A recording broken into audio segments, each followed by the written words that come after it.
ventiladores estão falando mais alto aqui. Seus irmãos estão me ouvindo bem, então, ok. Eu deixo os ventiladores. Gente, quero fazer um traçado íntimo e relevante entre alguns capítulos da Bíblia bem importantes para nós analisarmos e que tem assim uma relação bem íntima e profunda. Só não deixando de mencionar a importância dos capítulo 11 de Isaías no que diz respeito à justiça. A justiça. Deus é um Deus justo e jamais coadunou com injustiça nenhuma e jamais se conformará com nenhuma injustiça, porque é um Deus justo e faz justiça em favor daqueles que lhe honram, daqueles que lhe obedecem, daqueles que obedecem seus mandamentos, daqueles que honram os seus princípios e valores. Mas algo muito forte é que esse texto aqui diz da pessoa de Jesus. O rebento de Jessé. E assim, Jesus ele não veio para julgar, mesmo tendo os 7 Espíritos de Deus, mas ele veio para salvar, porque já tem alguém que faça isso, tem alguém que julgue. E da mesma maneira que Jesus ele não veio para julgar segundo a palavra dele mesmo, ele nos aconselha também para que não julguemos, porque isto é sábio, isto é importante nós sabermos. Vamos dar uma passadinha em Mateus 7, se você quiser abrir.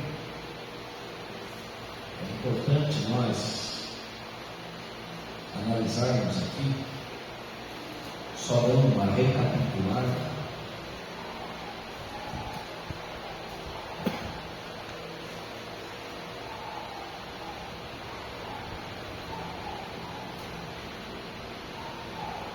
Mateus 7, no final do Sermão do Monte, Jesus praticamente está concluindo, dizendo assim: não julgueis, para que não sejais julgados. Então, qual que é o conselho? Não julgueis. Mas por que, amados, nós temos tanta facilidade em julgar? Porque nós somos tão propensos a julgarmos uns aos outros. Julgamos de maneira muitas vezes trivial, de maneira fria, de maneira insensata. Julgamos pelas aparências. E a aparência que citou ali o profeta Isaías não tem nada a ver com uma aparência. Por exemplo, o ser careca, pastor, a maneira que o pastor se veste, não tem nada a ver com adornos, com a imagem da pessoa. Não tem nada a ver com isso. Julgar pela aparência. Aquela pessoa está fora da vontade de Deus pela maneira que ela se veste. Não tem nada a ver com isso. O que diz o texto? O que quer dizer o texto? Julgar pela aparência. Eu julgo por aquilo que parece ser, que de maneira racional parece evidente, mas queridos, nem tudo que parece ser é. Quando Samuel viu Eliabe, ele pensou: certamente estou diante do ungido do Senhor, mas não estava, porque Os olhos de Deus penetram mais, infinitamente mais. E Deus sabe, amados, o que diz respeito ao passado, ao presente e ao futuro. Deus conhecia a situação de Eliabe. Ele chamou Davi de presunçoso, mas na verdade o presunçoso era ele. Segundo o texto, eu não estou julgando. Tá? Não que eu tenha algo contra Eliabe, aquele Eliabe é mulher. O dia que Eliabe se atravessar na minha frente, eu nem conhecia. Seria impossível também. Mas, gente, o Eliabe lá, tudo indica que ele era presunçoso. Porque ele, ali, se levado por complexos, ele atacou e feriu Davi. Então, gente, Deus já sabia de todos os contextos e Deus julgou de maneira justa. Não é Eliabe, Samuel. Porque você julga pelas aparências, pelo que parece ser, mas eu olho para o coração, eu olho para os contextos. O apóstolo Paulo, ele citou lá em Atos que Deus já havia escolhido um homem segundo o seu coração, que seria o Davi. E como nós pegamos aqui acerca de Davi, Davi não foi um homem perfeito. Não foi, errou muitas vezes. Mas, amados, quem é perfeito? Tem algum santo perfeito no nosso meio? Não tem. Não tem. Todos nós somos seres pecadores. Todos nós estamos propensos a errar. Todos nós estamos sujeitos a cair. E a palavra diz: aquele que está de pé, por que não caia? Vigie e ore, porque o Espírito está pronto, mas a carne é fraca. Então, gente, assim, mas Deus sabia do coração de Davi, de toda a propensão de Davi em relação à sua busca e à sua intimidade com Deus. A maneira, voltem para mim, a maneira que Deus iria tratar com Davi, que diz respeito a uma vida íntima, a um profundo relacionamento. E olha, gente, o Davi foi o maior autor de salmos. Ele compôs 74 salmos. Ou seja, o Davi não foi um adorador, ele foi um verdadeiro adorador. Foi um verdadeiro adorador que com certeza adorou a Deus em espírito e em verdade. No entanto, é o maior autor dos salmos. Pode falar. Ele tinha uma unção tremenda, né? Tinha uma unção tremenda. Sabedoria, discernimento espiritual. Bem colocado pela mãe. Nós vamos tratar muito de sabedoria, de conhecimento nesta manhã. Só que sim, gente, por que nós temos essa propensão a julgarmos? Por que será que nós não lutamos contra isso? Porque tem coisas que nós precisamos lutar contra. Será que nós estamos nos esforçando nesse sentido? Pai, eu quero fazer uma campanha na igreja para eu não julgar mais. Porque com a mesma medida que eu julgo, eu serei julgado, diz aqui a palavra. Pois com o critério com que julgar, serei julgado. Aí no dia do acerto de contas, pois é, você julgou, agora vamos acertar as contas. Você julgou pela aparência, agora nós vamos acertar as contas. Mas, pastor, a opinião não é julgar. Depende da opinião.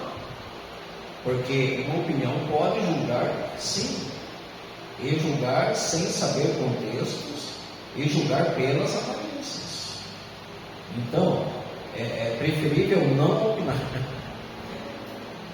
Tem aquela passagem onde Tiago deu um baita conselho: todo homem seja pronto para e tardio para. Gente, que conselho tremendo. Mas parece que nós fazemos tudo ao contrário, né? Nós somos prontos para falar e tardios para ouvir. Pelo menos a maioria, né? Pelo menos a maioria. E aquele que não fala, pensa. E no pensamento pode julgar também. Só no pensamento dela, Zé, pode julgar. Julgar, condenar, mandar para o inferno. E Deus, Ele sonda os pensamentos e os corações. E Deus sabe todas as coisas. Então, mas a opinião, irmã Sandra, segundo a Bíblia, é uma opinião justa. É uma opinião justa. Porque não pode ser uma opinião segundo o nosso coração, segundo aquilo que nós pensamos. Porque muitas vezes, nós relativizamos a verdade. E existe uma verdade absoluta. Só que os homens têm muita propensão a relativizar a verdade. Cria a sua própria verdade. E defende aquela verdade com unhas e dentes. Não, esta é a minha verdade. Isso é o que eu acho. E como que você vai lutar contra a razão de uma pessoa, sendo que ela pensa que ela tem razão?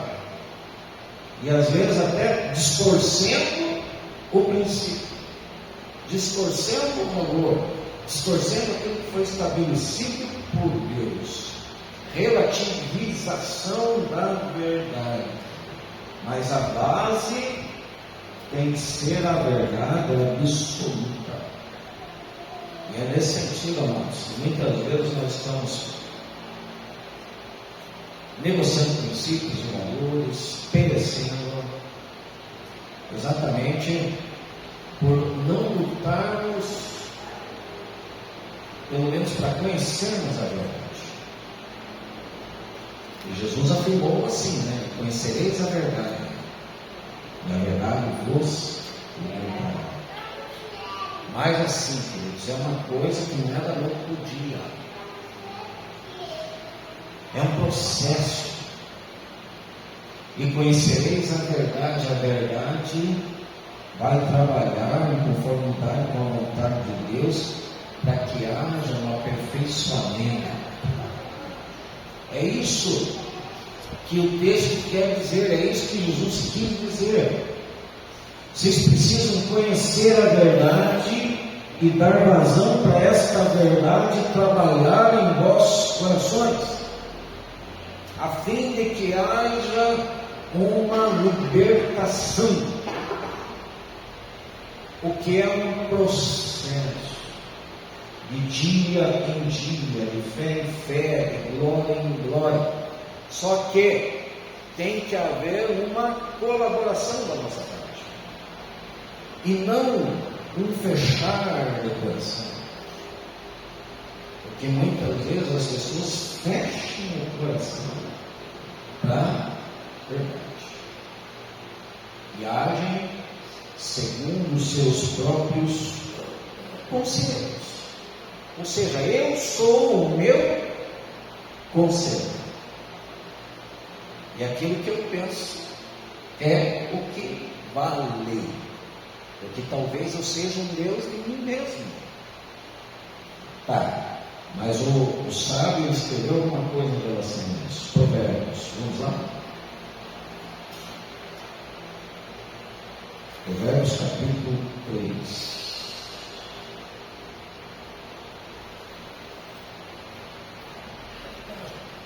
Provérbios 3.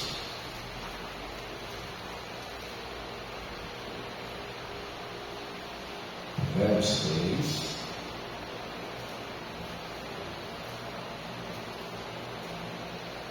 A partir do 5. Provérbios 3, a partir do 5. Diz assim: confia no Senhor de todo o não te apoies no teu próprio entendimento. Olha, gente, que riqueza é esse conselho aqui. Confia no Senhor de todo o teu coração, deixa que Deus faça a obra, deixa que Deus julgue, deixa que Deus faça justiça, deixa que Deus se vingue, se for o caso. Confia no Senhor de todo o teu coração e não te apoies no teu próprio entendimento, ou seja, não julgue pela aparência. Reconhece o Senhor em todos os teus caminhos e Ele endireitará as tuas veredas. Esse reconhecimento é dar legalidade para a verdade atuar. Porque nesta manhã aqui nós estamos recebendo a palavra, nós estamos recebendo a verdade. Não estamos recebendo aqui nenhuma visão ou visagem, ou revelamento, sem condicionamento bíblico. E aquilo que eu venho falando, irmã Leila, se porventura um dia eu vier aqui e começar a falar bobagem, coisa minha. Não, eu penso, está escrito assim, mas eu penso assim. Pode se levantar na hora e contrariar. Porque, amados, tudo que nós estamos fazendo é tentando ao máximo ser bíblicos, explicar a verdade absoluta, não aquilo que eu penso ser verdade, relativizando a verdade, como muitos estão fazendo por aí, amados. E olha eu julgando.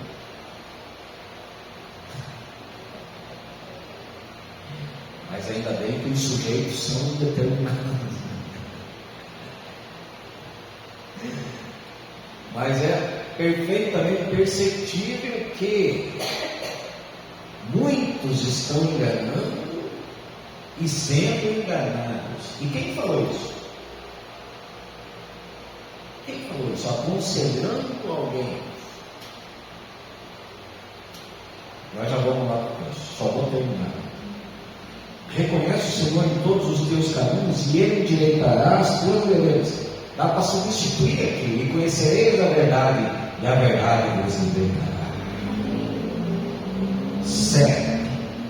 Olha aqui o conselho tremendo. Não sejas sábio aos teus próprios olhos. Teme ao Senhor e aparta-te. Gente, existe uma sabedoria humana e existe uma sabedoria de Deus. A sabedoria humana muitas vezes condiz com aquilo que nós achamos, só que está ligada só a achismos. Mas aqui está escrito o seguinte: não seja sábio aos teus próprios olhos. Gente, eu quero fazer aqui um traçado entre Isaías, Oséias 4 e 2 Timóteo capítulo 3.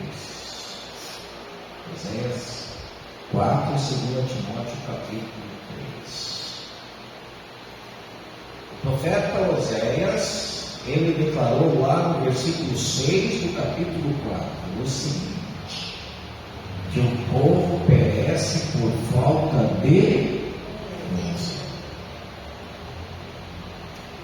Tá. Por que muitas pessoas julgam e estão correndo perigo por causa disso? Por falta de conhecimento. Talvez nem adentraram profundamente nesse texto aqui de Mateus. Para meditar nesse texto de Mateus serve com carinho. Talvez já ouviram muitas vezes, mas não pararam para pensar seriamente nisso. E a pessoa está com uma trave no seu olho e percebendo e julgando o cisco que é no olho do irmão. Ou seja, a pessoa pode estar cegada e estar taxando o outro de cego. E é nisso que consiste o grande perigo. Mas o povo perece por falta de conhecimento. Por que Oséias estava abordando isso? Porque quem estava falhando era o povo em não obedecer, ou o sacerdote de não ensinar. Na opinião de vocês, quem sabe me dar esta resposta? Quem que estava falhando em Oséias? Não sei se alguém aqui já meditou, leu o livro de Oséias, o profeta Oséias. O profeta Oséias, ele profetizou ao povo do norte, a Israel, certo? No tempo do rei Jeroboão II, que foi um rei que trouxe prosperidade a Israel, só que sim, o povo ainda continuava cometendo muitos erros, muitos equívocos diante da santidade do Senhor. O maior deles é a idolatria. Sempre foi um problema sério do povo, a idolatria, culpa Baal naquele tempo.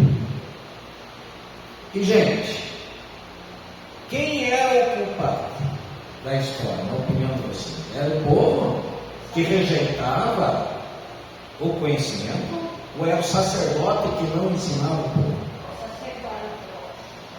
O sacerdote.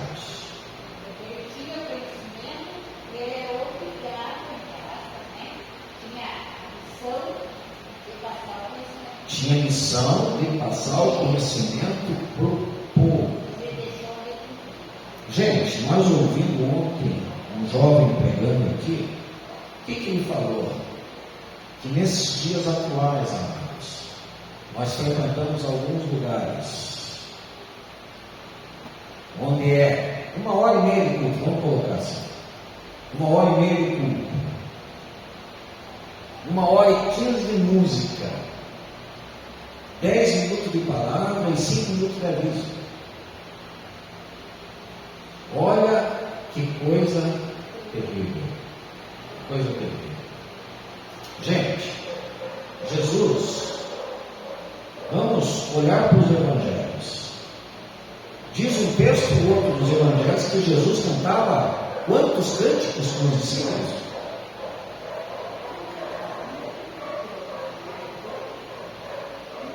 Tendo cantado um louvor, saiu para a missão, foi para o Getsemane. Gente, e olha que nós, na nossa terceira renovada, nós cantamos uns 3 ou 4. Ótimo. A primeira igreja que eu pastoreei, amados, eu cheguei lá e era 1h,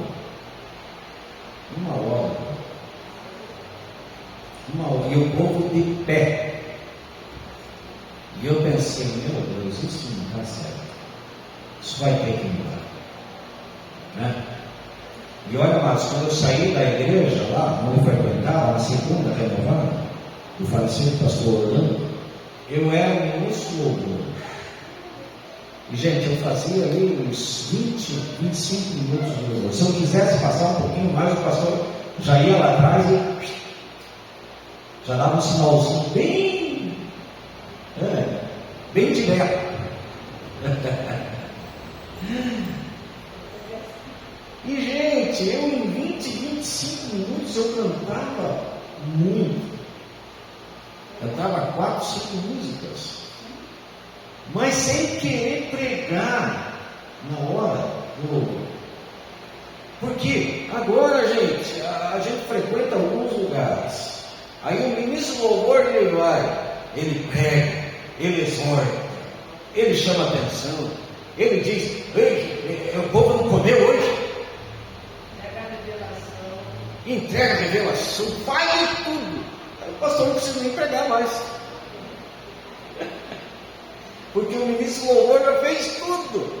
Já cantou, já pregou, já exortou, já fez apelo, né? Já xingou o povo, já falou que o povo não comeu. Vocês estão todos uns fracotes hoje. Meu Deus! Gente, o ministro do louvor, qual que é a função dele? Cantar. Levar o povo à adoração, conduzir o louvor. Falar uma palavra, um outro, um texto bíblico, um outro, mas sem querer pregar, por favor. Aí eu cheguei lá e um irmãozão, gente, 2,5 metros de altura. O tamanho dele era o tamanho do tempo do louvor dele, né? E ele fazia tudo no louvor.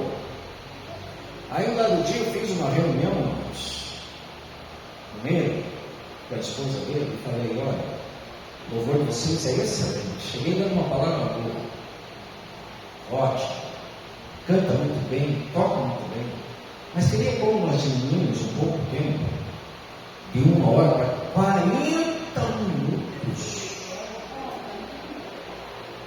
Ele já fechou a cara, irmão. E ao mesmo tempo que ele fez assim, ele foi dobrado por Cristo, né? Sabe? Enviosou, mas ele é pé. A esposa dele estava com o olho lixado, jogou a chave em cima da mesa. Eu vou sair dessa reunião, isso aqui já virou uma palhaçada. Agora imaginem os amados irmãos, como que eu fiquei com a minha cara. Gente do céu, isso porque eu falei para diminuir de 1 hora para 40 minutos. Porque eu falei assim: olha, eu gosto de pregar, né? Eu, assim, sou acostumado a pregar aí. Agora eu estou diminuindo. Mas se vocês forem nas duas pregações lá no YouTube, é pregação de 1 hora, 1h10. Agora eu estou tentando policiar mais, né? Pegar em uns 30 minutos, até 40 minutos, sabe, gente? Mas eu cheguei lá com aquela empolgação, primeiro ministério, na palavra, e já foi, gente, um choque. Só que assim, esse movimento profético de hoje em dia, aí que nem eu estava ouvindo o pastor Jeremias Pereira, que eu gosto muito dele, né?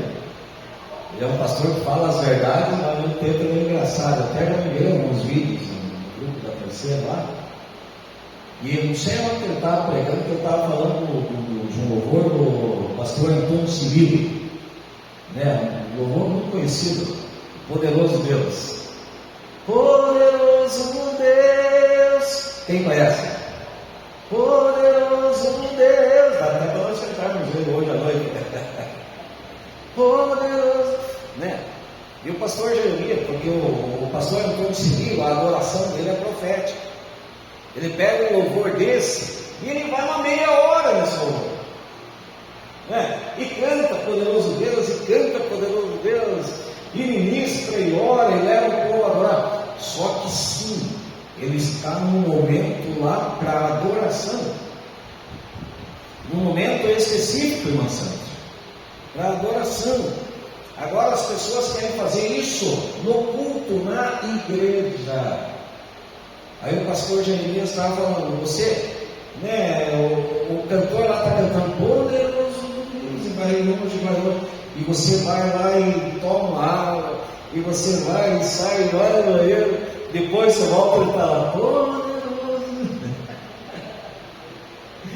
E aquele homem vai que nunca mais acaba isso. De repente a pessoa vai cansando, né? Percebeu que uns já vão sentando, outros de pé, vai ficando a meia dúzia de pé. Meu Deus, já está todo mundo desenchavido, né? E ele está na Poderoso. Gente,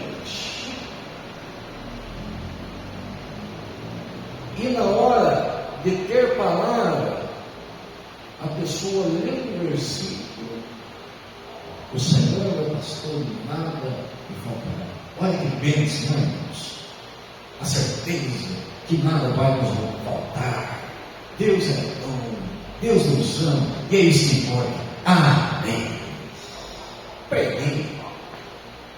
Preguei ou não preguei? Preguei ou não preguei? Em 30 segundos eu preguei.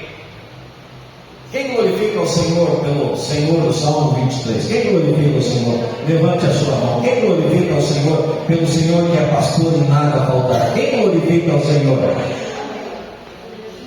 Ai, já fiz um movimento. Já fiz até um pouco glorificado numa escola bíblica dominical. Glória a Deus por isso ou não?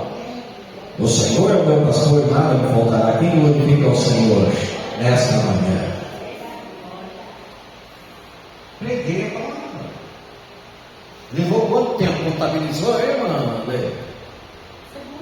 Pastor pregou em 30 segundos. Não, eu vou te dar 5 minutos para você pregar. Porque o louvor já foi 1h30. Agora você, não, de 5 minutos é 2 minutos e meio para pregar e 2 minutos e meio para aviso. Isso, irmã Sandra, palavra que traz conhecimento, nada. A pessoa nunca é ministrada, e quando é para ser ministrada numa escola bíblica, não frequenta. Porque acha que o dever é só congregar no culto do domingo à noite. É o culto da família.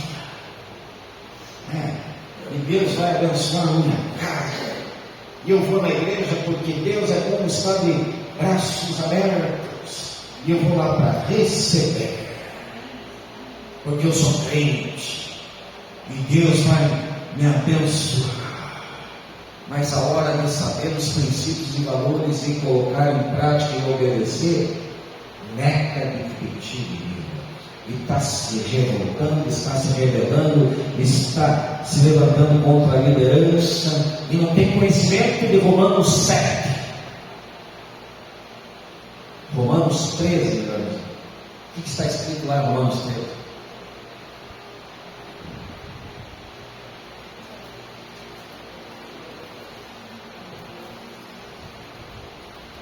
Se o irmão Ivo estivesse aqui, ele já estaria lendo o texto.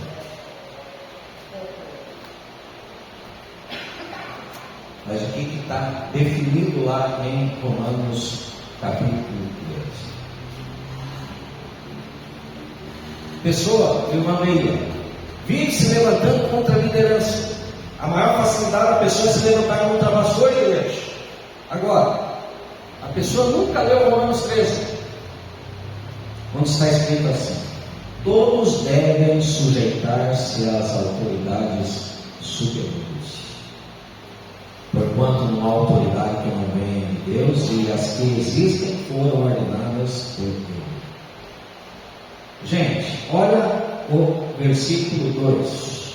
Porquanto quem se recusa a submeter-se à autoridade está se colocando contra o que Deus instituiu, e aqueles que assim procedem trazem condenação sobre si mesmos. Gente, como nós lemos um versículo desse, é ou não é para levarmos em consideração isso aqui? É ou não é, na opinião de vocês? O que os irmãos acham? Ou os irmãos têm alguma outra interpretação? Não, pastor, é que o que Paulo quis dizer era para aquele tempo.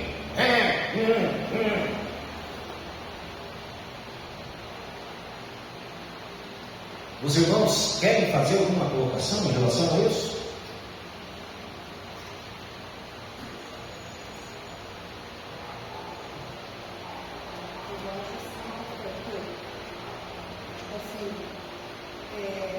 São duas partes divididas, porém, as autoridades que a gente tem na matéria, digamos, os policiais, né? Só uma comparação. Os policiais, eles têm que ter uma ordem. Exatamente. Se o cidadão fez alguma coisa errada, digamos,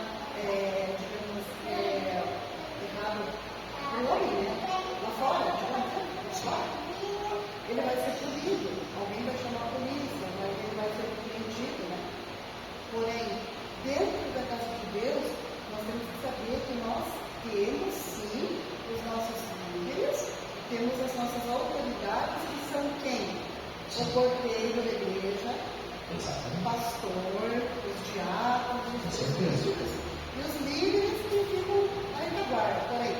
Então eu acho assim, tem que ser submissa, obedecer, olhar em volta, não, o pastor falou assim, eu vou fazer assim. O pastor quer que faça assim, ele é o meu líder, eu vou fazer assim.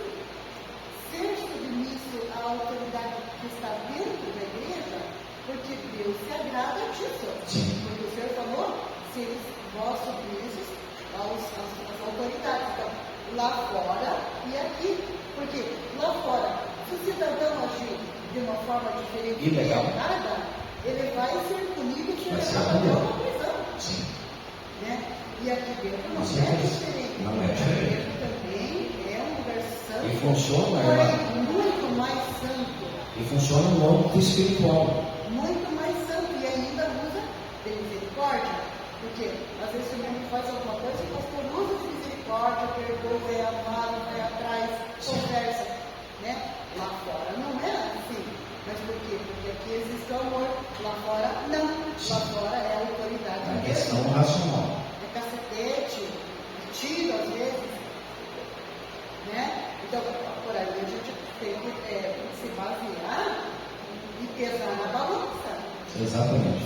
Na verdade, é muito importante o que a irmã falou. Só que tem um porém nisso. Nós vamos obedecer às autoridades desde que não sejamos desobedientes ao que Deus estabeleceu. Porque, gente, mais cabe obedecer a Deus do que aos Sadraque, Mesaque e Abednego. Eles se prostraram diante da estátua de Nabucodonosor? Não. Para tudo existe um limite.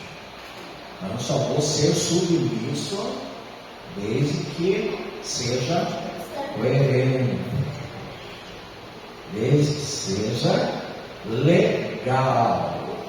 Mas tem pessoas que se levantam contra autoridades constituídas por Deus, que estão agindo de forma legal e se levantam por rebeldia e vaidade. Foi o que aconteceu com Coré, Datã e Mirão, que contestaram a liderança de Moisés e Arão. E qual que era a motivação deles? Alguém sabe? Qual é a motivação de Coré, Datã e Mirão? Se eles são ídolos, nós também podemos. Se eles são ungidos, nós também podemos ser ungidos. Mas Deus chamou quem? Moisés e interessante até que a Miriam entrou nesse mato. E olha, gente, se levantou com o seu próprio irmão. E quem que teve que interceder por ela, Josué? O seu próprio irmão, Moisés. Mas depois disso ela não se recuperou mais. Não se recuperou, gente. Porque se levantou contra uma autoridade constituída, instituída por Deus. Ungido. E todos, amados, que se levantaram contra a liderança na Bíblia, todos se deram mal. Todos foram punidos severamente, rei Uzias. Se nós pesquisarmos o início do ministério do rei Uzias, o seu reinado, como ele foi prosperando. Gente, um reinado ótimo, excelente. Até que um dia ele entrou no templo, o negócio subiu na cabeça. E quis fazer aquilo que não lhe competia, que competia aos sacerdotes. Aí os sacerdotes foram e ele censuraram. Ele aceitou. Ele quis entrar no vice de fato com os sacerdotes. No mesmo tempo ele ficou o quê? Deus tratou. E as pessoas Então, gente, principalmente nesse âmbito espiritual, nesse âmbito religioso de Deus, como acontece rebeldia dentro das igrejas, pessoas que se levantam contra líderes, pessoas que se levantam contra pastores, gente, a troco de nada, por picuinha, por vaidade, por cargos, por acharem aquela coisa que nós falamos no começo, julgarem por aparências, criam suas opiniões críticas, destrutivas, frívolas, formam uma opinião e muitas vezes não ficam agindo de forma individual, ficam lá corrompendo outros. Aí vão fazendo sedição, vão causando contendas entre irmãos. E o que o sábio Salomão falou lá em Provérbios 6? 6 coisas Deus odeia, e a 7ª ele abomina. E o que Deus abomina? O que semeia contendas entre irmãos.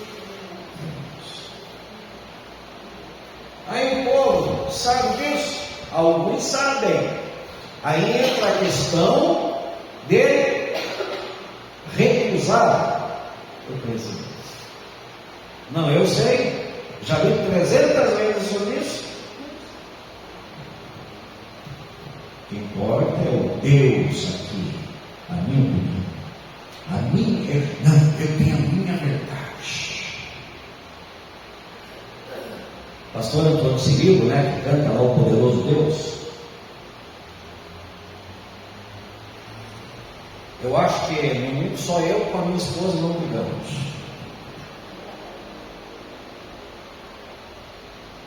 Não brigamos pouco. Imagine 2 galos morando no mesmo. Imagine que dá nessa. 2 bicudos.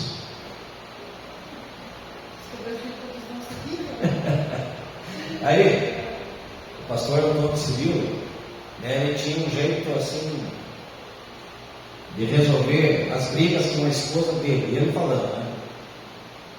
E ele dava as mãos para sua esposa e eles faziam a oração assim: Deus, revela quem que está com a razão e quem que não tem. E nós vamos aceitar. É ruim. Olha que eu acredito nisso. Porque a pessoa pode até saber que está errada, mas ela está certa. Eu estou certo, a verdade é minha. Eu sou o dono da minha verdade. É o que eu penso, e eu tenho as minhas razões.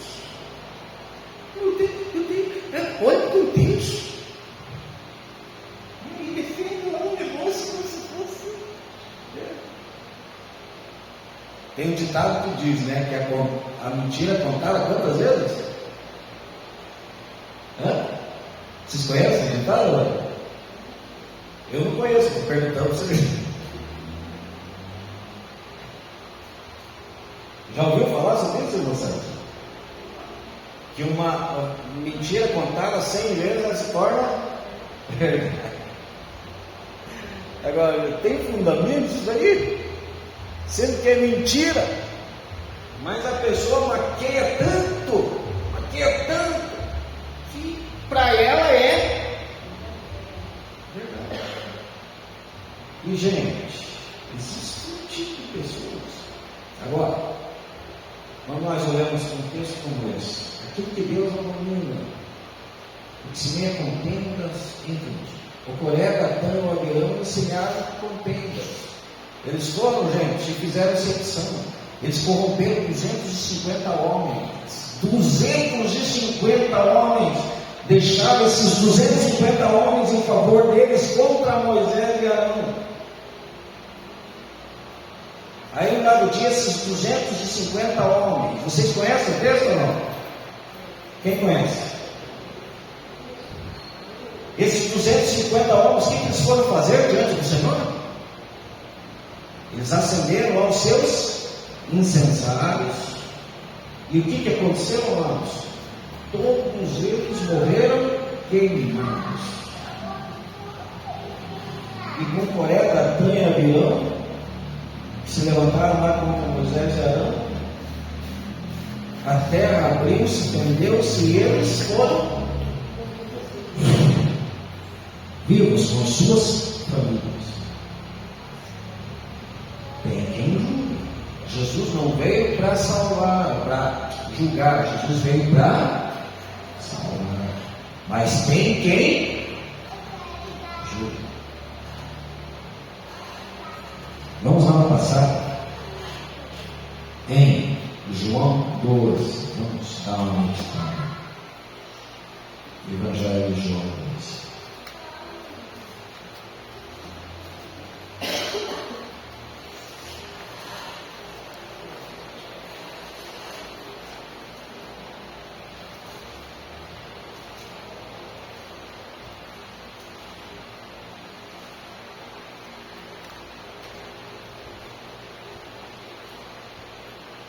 A partir de 46, vamos acompanhar.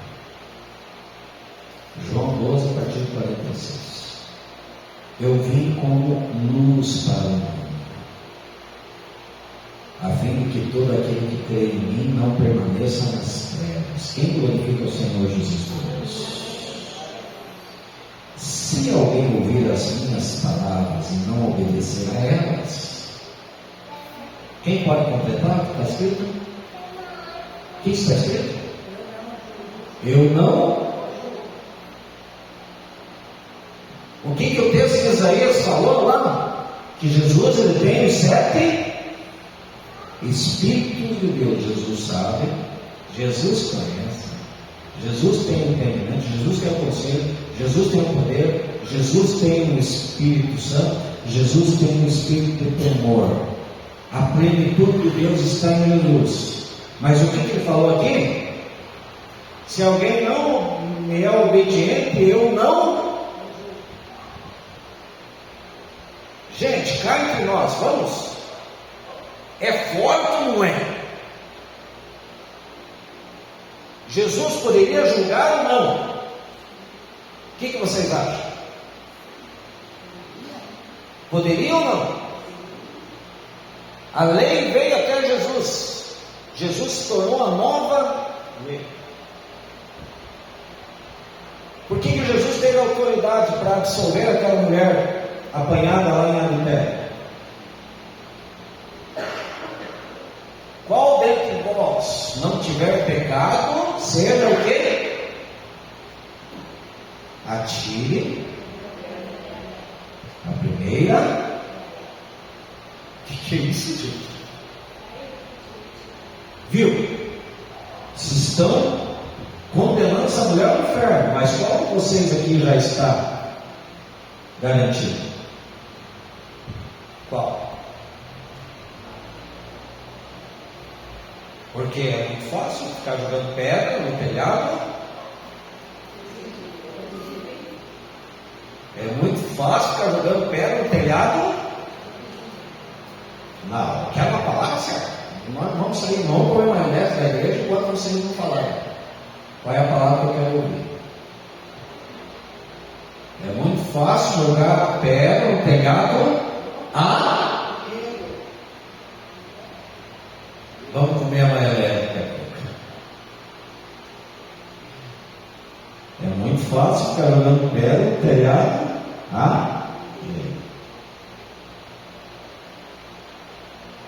Mas experimente cuspir para cima. Aonde que vai cair esse cuspe?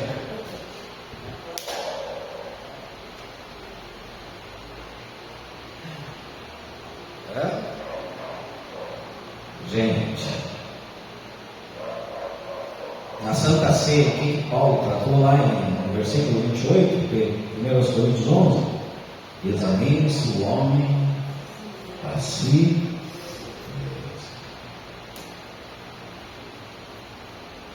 O fariseu e o publicano subiram no templo para orar. Incrédulo, roubador, adúltero, não dá dízimo, não jejum. Eu, santo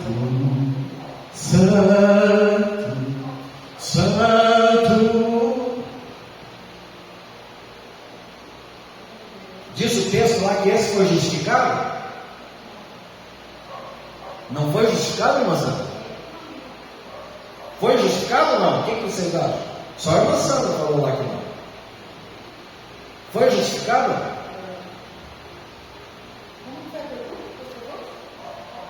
O fariseu foi justificado?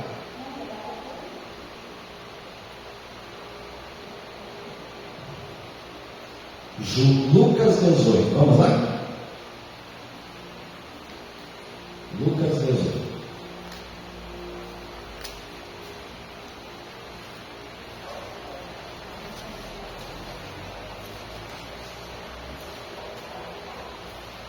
Lucas 18, a partir de 9. Para algumas pessoas que confiavam em sua própria justiça, olha aqui, tudo que nós estamos abordando desde o princípio. Para algumas pessoas que confiavam em sua própria justiça e menosprezavam os outros, Jesus contou ainda esta parábola. 2 homens subiram ao templo para orar. Um era fariseu e o outro publicano. O fariseu, em pé, orava em seu íntimo: Deus, eu te agradeço, porque não sou como os outros homens, roubadores, corruptos, adúlteros, nem mesmo como este publicano. Jejuo 2 vezes por semana, dou o dízimo de tudo quanto ganho. Entretanto, o publicano ficou à distância. Ele sequer ousava olhar para o céu, mas batendo no peito confessava: ó Deus, se propício a mim, pois sou pecador. Olha a palavra de Jesus. Eu vos asseguro que este homem, e não o outro, foi para sua casa justificado diante de Deus. Qual foi justificado? Qual dos dois? Aquele que batia no peito e pedia misericórdia. Tem misericórdia de mim, porque eu sou um pecador.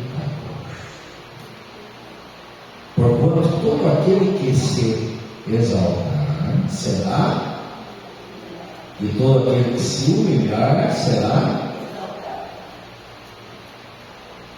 Que muitas vezes nós olhamos para esses textos e não colocamos em prática. Olha o Juliano.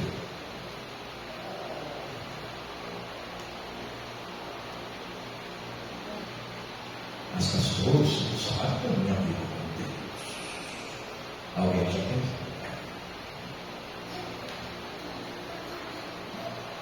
Gente, vamos voltar em João 12. João capítulo 12, que é o texto que nós iniciamos. No 46. Quem pode me explicar o que Jesus quis dizer? Eu vim como luz para o mundo. O que significa isso?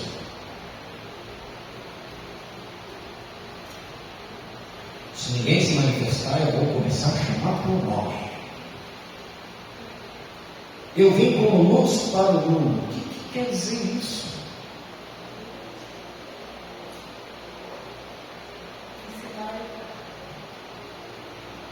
Qual é a missão da lâmpada? Hã?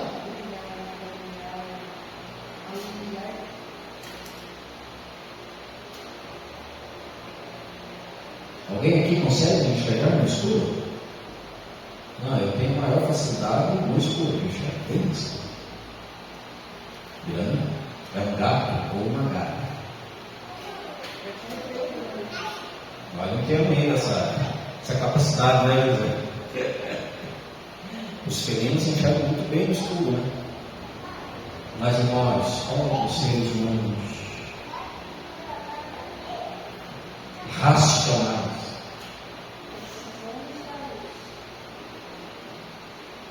eu vim para trazer esclarecer. Eu vim para mostrar. Eu vim para iluminar. Eu vim para que vocês saibam, para que vocês conheçam.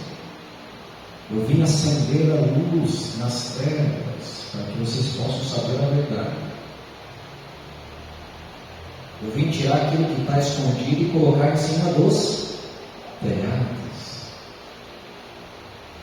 No entanto, gente, ele foi profetizado por Isaías, no capítulo 9. Isaías profetizando acerca de uma terra de Zebulon e Naftali, um povo que estava lá cego, muita idolatria, Galiléia dos gentios. Quando Jesus iniciou seu ministério, ele foi, em primeiro lugar, o quê? Tentado pelo diabo. Ele venceu através do quê? Da palavra. Como que nós vamos vencer o diabo, o mundo? Aquilo que há no mundo? Pela. Se tu és o Filho de Deus, transforma estas pedras em pães. Mas nem só de pão viverá o homem, mas de toda a palavra que procede da boca de Deus. Jesus não citou um louvor de uma hora. Não é verdade? Pois não é? Não, Satanás. Não citou. Nem só de pão viverá o homem, mas da palavra. Palavra que traz conhecimento. O povo perece pelo quê? Por falta de louvor. Não, eu estou pensando porque eu preciso de música. Já sei. Se eu for numa igreja que tenha 5 minutos de música e 1h30 de pregação, eu estou fora. Gente, nem só de pão viverá o homem, mais da. Quando foi cantado na soberba da vida, mas também está escrito, está escrito. Também está escrito. Te dou tudo isso aqui se prostrar no meu lugar. Vai que Satanás, porque está. Eu vim para ser luz do palavra. Vai que Satanás, está escrito: ao Senhor teu Deus adorarás e somente a Ele prestarás. Venceu o diabo pelos textos de Deuteronômio 8:3, Deuteronômio 6:16, Deuteronômio 6:13. Venceu o diabo assim, foi para Galiléia dos gentios. Em primeiro lugar, onde foi pregado. E quando ele chegou lá, qual foi a palavra dele? Já preguei aqui muitas vezes. Quando ele abriu sua boca para pregar, ele declarou a mensagem dos profetas, a mensagem de João Batista, a mesma mensagem: arrependam-se, pois é chegado o reino dos céus. Está chamando o povo ao arrependimento, ou seja, deixem as trevas e venham para a luz. Comece a partir de hoje a fazer a coisa certa. E o que vai gerar isso? Nós fazemos a coisa certa? O arrependimento. E se a palavra de Deus ensinar o conhecimento não nos levar a isso, gente, tem coisa errada com isso. Tem coisa errada. Tá. Vamos continuar aqui o texto. Já estou quase encerrando. E vamos continuar no interior. João 12, 47. Se alguém ouvir as minhas palavras e não obedecer a elas, eu não o julgo. Porque eu não vim para julgar, mas sim para salvar. A missão de Jesus foi salvar. Mas tem quem julgue. Aquele que me rejeita e não acolhe as minhas palavras, qual é a sequência? O que está escrito aí? Tem quem o julgue. Ou seja, nós não ficamos sem julgar. Jesus não julga. Jesus intercede como um perfeito mediador, um bom advogado, melhor de todos. E Deus só absolve graças a nós, ao preço que nós pagamos. Deus só absolve graças a Jesus. Quem glorifica a Jesus nessa noite? Ele olha para Jesus e nos absolve. Ele olha para o preço que foi pago e nos absolve. Graciosa, sem merecimento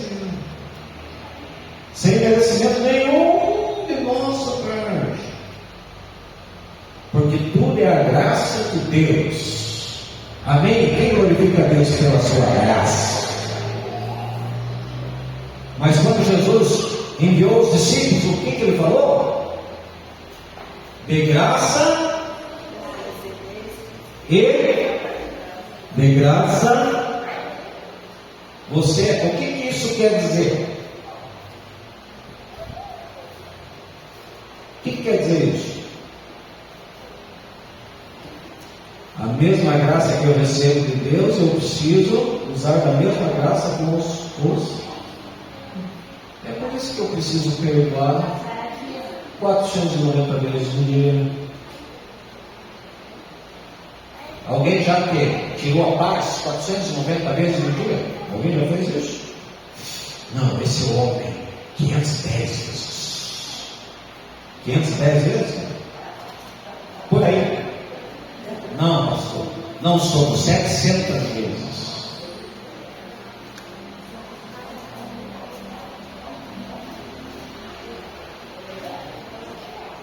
De graça receber, de graça ama o inimigo. Ai, pastor, isso é comigo mesmo. Eu amo amar o inimigo.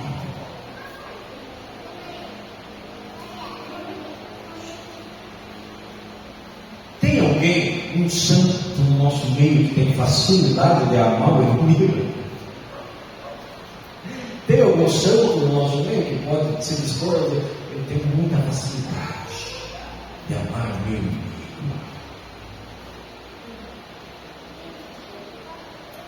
Irmã Olga, irmã Sandra, difícil ou fácil amar o inimigo? Fácil. Irmã Sandra, é fácil amar o inimigo? Mas é opcional ou é mandamento? Porém eu vos digo: amai os vossos.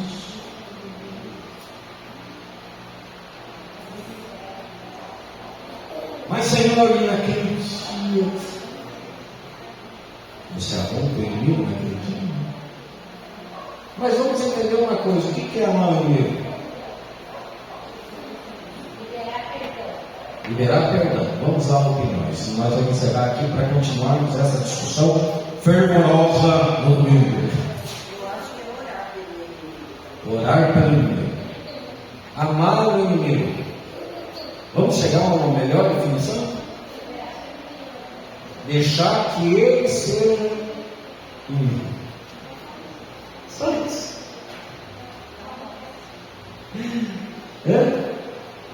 Se ele for teu inimigo, ame ele, mesmo que ele não tenha nenhum relacionamento com você. Não precisa ter inimigo. Não, eu vou chamar o meu inimigo e vou colocar, vou lá comprar uma anelzinho para ele. Vou comprar uma picanha e vou chamar o meu inimigo para comer na minha casa. Ou vou esperar o Lula trazer a picanha para nós, até agora. É difícil. Não. Fala, você não, qual foi a última vez que eu comi picanha, gente? Não foi. Foi no tempo do Bolsonaro.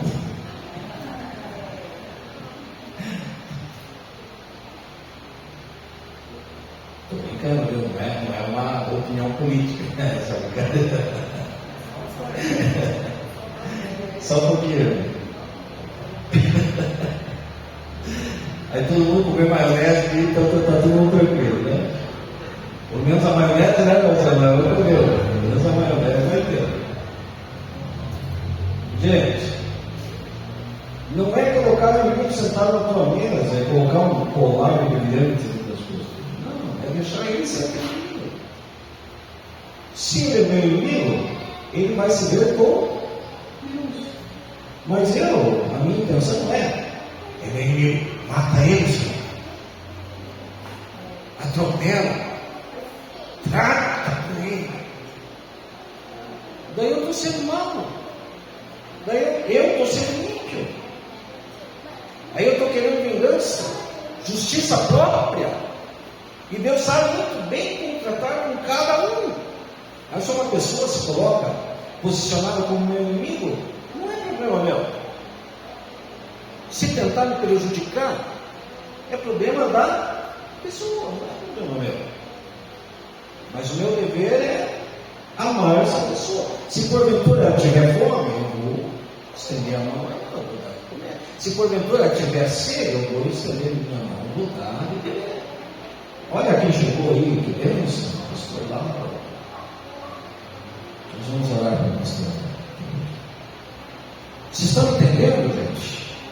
Como que deve ser o tratamento com os inimigos? Porque é aquilo que, para encerrar, tá bom? Gente, Jesus ele tinha muitos inimigos, mas ele não era inimigo dele. Agora, o que Jesus mais combateu? Quem pode me ajudar? O que Jesus mais combateu? Irmã Leila. O que Jesus mais combateu? A religião, a hipocrisia dos homens. A hipocrisia. Se você for lá em Mateus 23, o tempo todo Jesus está se dirigindo aos fariseus hipócritas. Hipócritas. Mas Jesus, num determinado momento, chamou Judas do quê? De amigo. E por que Jesus chamou Judas de amigo? Porque Jesus era amigo do seu inimigo. Ou na opinião de vocês, Jesus estava sendo hipócrita, chamando Judas de meu amigo?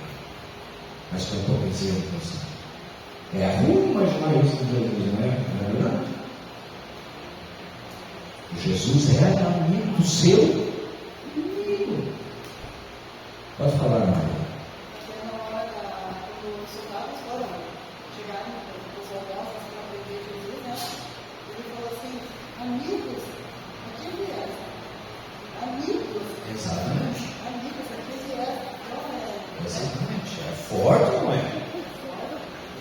São palavras que trazem para nós, gente, orientação, conhecimento. Conhecimento, não podemos dizer que essa água eu não bebi. E qual que é a função do sacerdote? É trazer conhecimento, poxa. Lá no tempo de Oséias, o povo crescia por falta de conhecimento. E com quem que Deus tratava? Se nós olharmos para os textos aí de Oséias e Malaquias, Deus tratava e chegava junto com os sacerdotes. No entanto, quando Paulo está discipulando Timóteo, em 2 Timóteo 3, o tempo todo, né? Paulo estava falando lá da triste realidade dos homens nos últimos dias. Mas você, a tua conduta é essa. E no final do capítulo 3, entrando no capítulo 4, prega a palavra, prega a palavra. Não fica cantando uma hora no vento do povo, porque isso vai ser bom, mas não vai trazer conhecimento. O que traz conhecimento é a palavra, é a Bíblia. Traz conhecimento é a palavra. Amém, gente?